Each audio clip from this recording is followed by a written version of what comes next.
February 25th, 2022, at the Berth 6 platform in Pointe-à-Pierre, the men of LMCS, Faisal Kurban, Kazim Ali Jr., Rishi Nagasar, Yusuf Henry, and Christopher Boudram were... All those names, right? You hear these banger names, and then you got my boy Christopher. Let me guess whose fault it was. Jr., Rishi Nagasar, Yusuf Henry, and Christopher Boudram were tasked with maintenance work on a dormant pipeline. The pipeline belonged to Paria Fuel Fuck, Company, I'm nervous! a government-owned oil company in Trinidad and Tobago. The pipe in question was a 30-inch U-shaped pipeline which runs along the seabed. It was designed to transport oil from Berth 6, where ships unload their oil, to Berth 5, the refinery. And Chad, if anyone's curious in here, you guys, anyone working any job related to this blue collar, I'm your biggest fan. Okay? I mean that. I feel like that's not said enough, bro. Anyone doing any type of labor like this, I'm your biggest fan, bro. Like I'm truly amazed by what you do. I'm not even trolling. Okay? I'm not even trolling. As my platform continues to grow, one of my goals is, when I have a lot of viewers, I want to bring in employees like that, workers who do regular ass jobs and do things that I feel like everything you see is also blown out of proportion. There's so many people doing blue collar shit that have such good advice that don't get the, you know what I mean? That's what I'm saying. I'm fans of you guys, bro. Y'all genuinely carry. You know what I mean? Y'all deserve your flowers. I could not do what you do. And I'll say that again. While some risk was involved, the 5-person diving team were well prepared and experienced divers. The team placed an air tube inside a diving bell. That's just where I'm at. A unique habitat shaped like an 8-foot cube.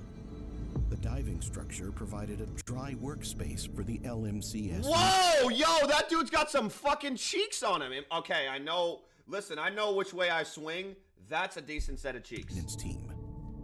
LMCS installed the cube structure over the pipe at Berth 6 to displace the water inside the work area. The cube created a pressure pocket of air that forced out the ocean water to create an appropriate workspace. Once ready, this work area allowed the crew to remove their diving gear and safely use their tools to perform their essential work. Undoubtedly, they had completed the procedure hundreds of times. I'm nervous. As the 5 veteran divers performed their duties, it was business as usual. Oh, fuck. Until it wasn't. The company installed an inflatable plug 2 weeks earlier to protect the pipe's oil and prevent contamination. Okay. The line wasn't in service then, though it could be put into service when needed. The industry calls this dead legs, and it isn't without its risks. While this is standard procedure, the process requires intense planning, process hazard risk assessment, and close monitoring. Preparing for maintenance jobs like this can take days, if not longer. Unfortunately, this likely means the oil company wasn't willing to prepare for a safe operation. Say that again. Just say it again. Unfortunately, this likely means the oil company wasn't willing to prepare for a safe operation.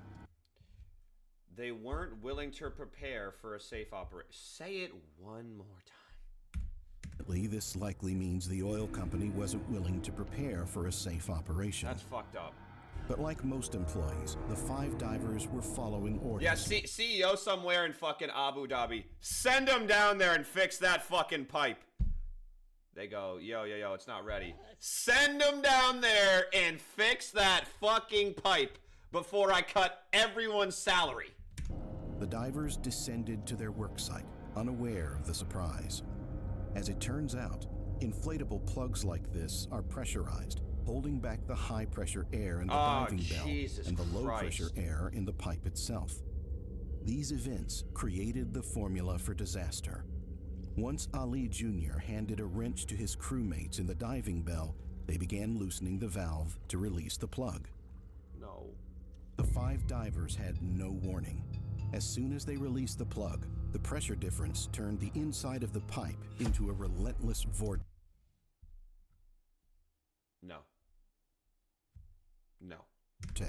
Ruthlessly sucking in air, water, people, and equipment into its depths. The power of the suction was too strong, and a torrent of water surged into the diving bell. turning their sanctuary into a death trap. The sudden influx of water and pressure differential unleashed a force that yanked the men and their tools into the narrow pipeline. In the blink of an eye, they found themselves hurtling violently through a whirlpool of water and oil for an agonizing 90 seconds, fighting for oxygen. Suddenly, they came to a stop. They gathered themselves and assessed their positions in the pipe. I need to go for a walk.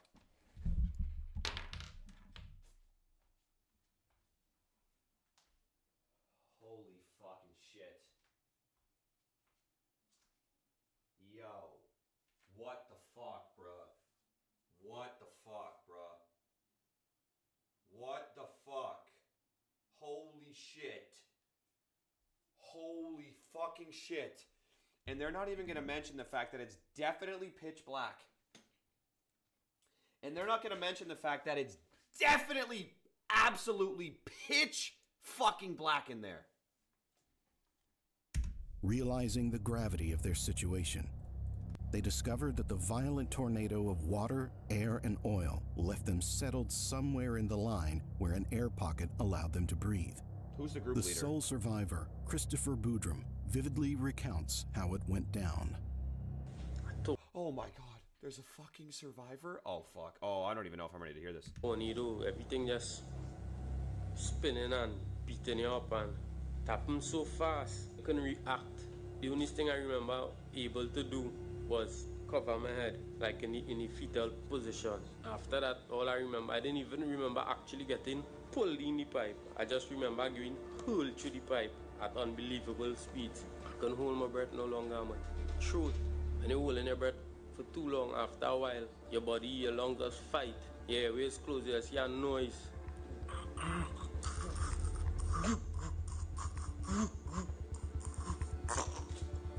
Your body suffering to pull air. An unbelievable nightmare. Your eyes burning. Every time you try to open your eyes, it's burning. You're pitch black, you can't see nothing. Your throat burning. Your ears ringing. Your body sore. Oh, you can hear him, dude. Oh my god, I'm like actually getting emotional. Do you know, like, you can hear like his like the suffering, bro.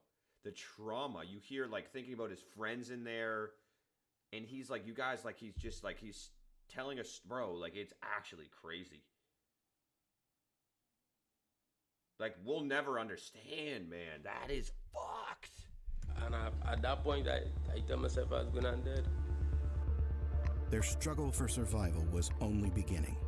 The men were trapped inside a 1,200-foot-long oil pipe, disoriented, injured, and in absolute terror.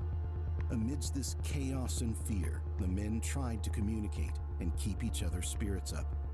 However, the reality of their situation squashed down any hope of survival. The GoPro that had been with them for the dive recorded every second of their plight, capturing the sheer terror and sounds of struggle as the men fought for their lives. No way. Chris initially believed that they had been hurled through the pipe head first, so they had to crawl backward to make it out of the pipe. But Kazim, Yusuf, and Faisal were sure they had gone in foot first. Oh, fuck! There's all that shit! Though he trusted the judgment of the majority. As the least injured diver, Chris placed his feet on Kazim's shoulders. He then instructed Kazim to pull the rest of the group together and instructed Faisal to push everyone since he was at the back. Linked together as a chain, with Chris in front, they started trying to make it out of the pipe. Squeezing their way through thick, slippery oil residue in pitch-black darkness was unbearable. Dealing with broken bones, burning eyes, a burning throat, and extreme discomfort weighed them down. Their progress was excruciatingly slow, and the end was nowhere in sight. The men kept praying and moving to the best of their abilities. They eventually came across 2 oxygen tanks with the regulators still attached. Chris informed the men that breathing the air inside the pipe could make them delirious and nauseous. This is far worse than anything we've seen. He advised them to take small sips from the tank in intervals to keep clear oxygen in their system. Although they found oxygen tanks, water levels rose as they progressed. Christopher noticed that some group members struggled to breathe and suffered various injuries. Others were blocked and unable to move. He decided to check how much the water would rise if they continued. As he moved forward, Chris came to a horrifying discovery. The next segment of the pipe was entirely underwater. Oh my God. And with just 2 oxygen tanks for 5 individuals, it wasn't safe to proceed any further. Knowing this, Chris had to make the hardest decision of his life. No way. He had to continue alone to get help for everyone. Chris prepared himself to tell the others. After explaining the situation to them, they agreed it was their only chance and gave Chris one of the oxygen tanks. Chris Well done. Well done. That takes more strength than maybe anything we've seen today. Because that is an unbelievable act of heroics there. You're the only one that's not injured. You know you have to go get help, and you have to be like, guys, I got this. Wow. I mean, dude, this is insane. I'm actually leaning in. I usually sit like this. I'm literally watching like this. That he would get help and come back for them, and left. Still not entirely sure if he was going in the right direction and how much air he had left in the tank. He swam through the submerged section with the tank in front of him. Also, not just water, oil. Hoping he would find another air pocket soon. The entire pipe had flooded sections, and some contained air pockets. After fighting to make his way underwater, he realized his oxygen was running out based on his air quality. With his diving instincts in overdrive, he breathed the last air in his tank. As if fate intervened, his tank collided with another metal object before him. It was another oxygen tank.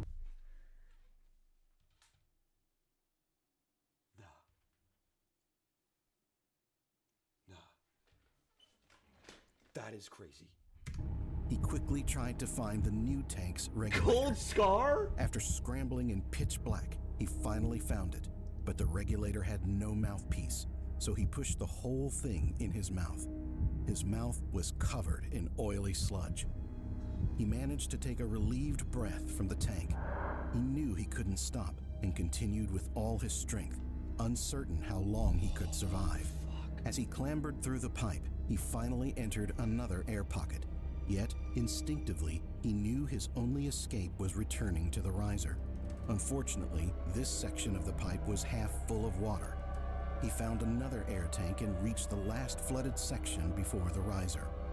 At this time, he heard Faisal calling out his name. Oh, Jesus fucking Christ. Oh, fuck. He's not going to be yelling something good here. He had been following Chris. He asked Chris to wait before he entered the last flooded section, but Chris told him he couldn't wait any longer. They had been in the pipe too long, and that their time was running out. He continued until he found the bend in the pipe that he hoped would lead to salvation. After what seemed like hours, this next decision would decide his fate. This was the moment of truth. Either this was berth 5, which was sealed off by a plug, or this was berth 6. Oh! I didn't even think about that. Oh my God. No. This is 50-50 on life. 50-50 gamble on life here. Because if they went the wrong way, over. Oh my God. And they say gambling's the scariest it can get. This is red and black with your life. This is roulette with your fucking soul. That's where they came from. As he made up his mind for the 3rd time to die, with one last push of determination, he kicked off towards the riser. As Chris continued to swim, he realized how tired he was, but he was determined to make it out and save his crew. Go, Chris. Chris eventually reached the top of the pipe. Though he survived the ordeal, it wasn't over yet. As Christopher recounted the situation to the medical care staff, he recounted as many details as possible about the men and their position. Unfortunately, the rest of the LMCS team couldn't believe Christopher's story. The company assumed that the pipeline was full of oil and that any oxygen tanks they had would only give them an hour of air each. Wait. Don't tell me they don't go for the rescue. Rescue divers from the LMCS team dove down and knocked on the pipe, trying to find where the men were. They received the satisfying sounds of someone knocking back, undoubtedly providing the trapped men hope. But the LMCS team had yet to find a way to get them out. As they... Bro, fuck the oil. Bro, fuck the oil. Oh, no, you can't fuck the ocean like that. Fuck. Well, how... Oh, shit. How the fuck do you get them out? Because you can't just let ocean go in the... You can't just let all the oil go in the ocean. Wait, fuck. I'm talking like it's simple. Wait, fuck. Oh, my God. Jesus Christ. Oh, why is it mudded? The 4 injured divers suffered through their injuries, dealing with dwindling air, a curtain of suffocating oil fumes, rising seawater, and carbon dioxide. Though it seemed that Pariah Trading Company and LMCS would initially save the 4 men, a rescue never came. The company pulled the 4 remaining bodies days after the incident began. They performed autopsies, but no one could agree on when each man died. Are you fucking shitting me? Officials decided they survived until Saturday, but some speculated that one endured until Monday.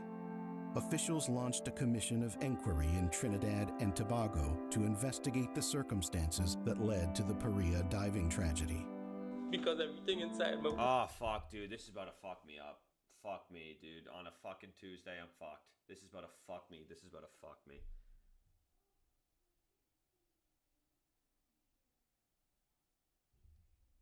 Circumstances that led to the Pariah diving tragedy. Because everything inside my hope and I rescue.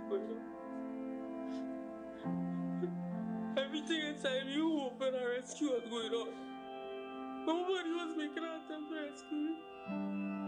I always somebody who doesn't know what's going on, and I was always somebody who could control and see things through, and I feel like... Oh my God.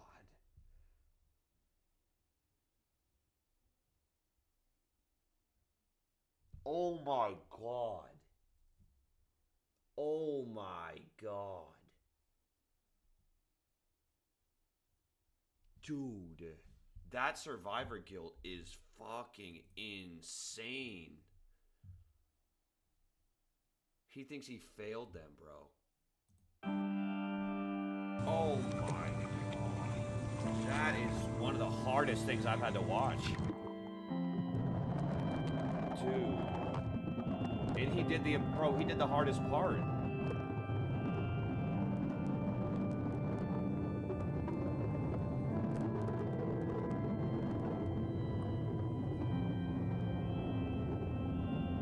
This is the actual footage, by the way.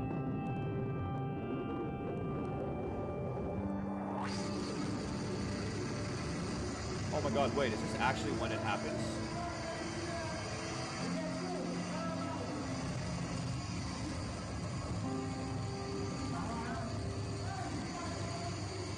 No way.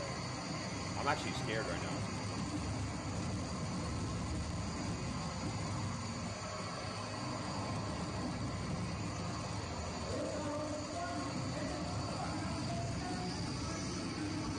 No.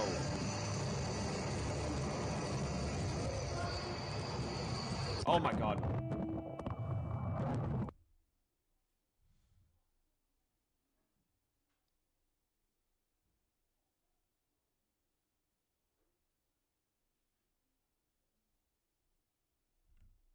That just happened at the speed of light. Wait, that just happened at the speed of light.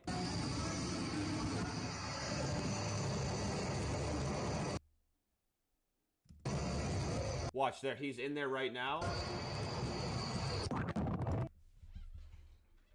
The GoPro frames didn't even get it. The GoPro frame didn't get it. That was it took one GoPro frame. It took one GoPro frame. Max, I appreciate that, cutting champion. It took one GoPro frame.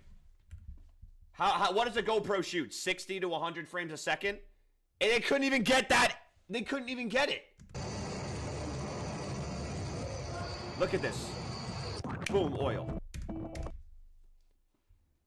Dude, what bones do you break from that?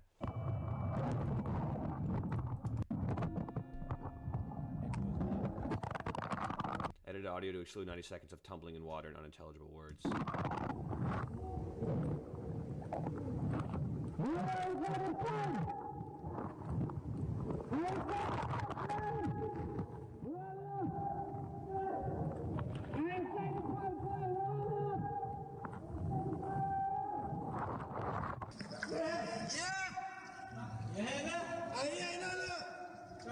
Oh my god, it's so dark in there. Oh my god. I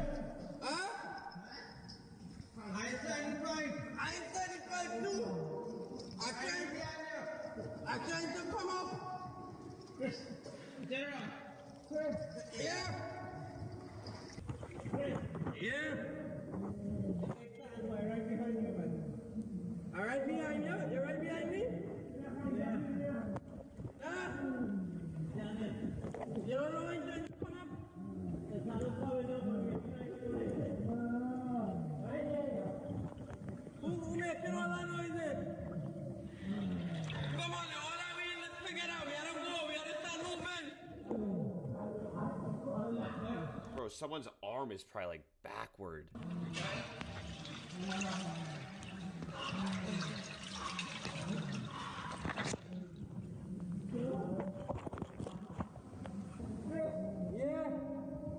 You can hear Chris is fine. Like, you can hear the way he's talking. You can absolutely tell that he's totally healthy, like, compared to everyone else. I don't know why I'm trying to come up. Trying to come up.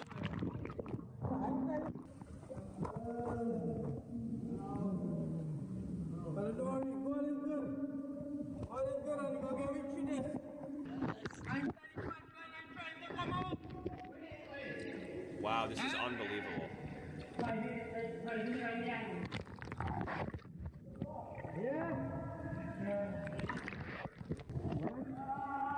No, he's the only one that made it, Chris. Who's that more Yusuf? Oh, Yusuf? How long you have to walk before you meet Friday? You and Friday want to get all the time? Right. Bro, you gotta realize, this is how dark it is, right? This is how dark it is. And do you know the mental warfare of hearing echoes every time you talk? That's a form of torture in itself. If you were to communicate and this audio's bouncing like that, like it's not clear.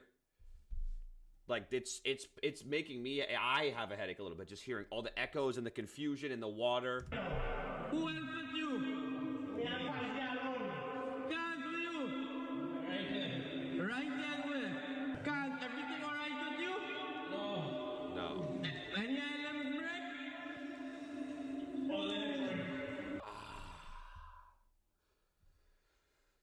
Your leg, alright. Five. Anything happen to you? Yeah. A five? No way. Yusuf, anything happen to you? Yeah, boy. What happened? Oh, they just know. Foot and leg. Alright. Alright. Well, chat, let's do something really quick.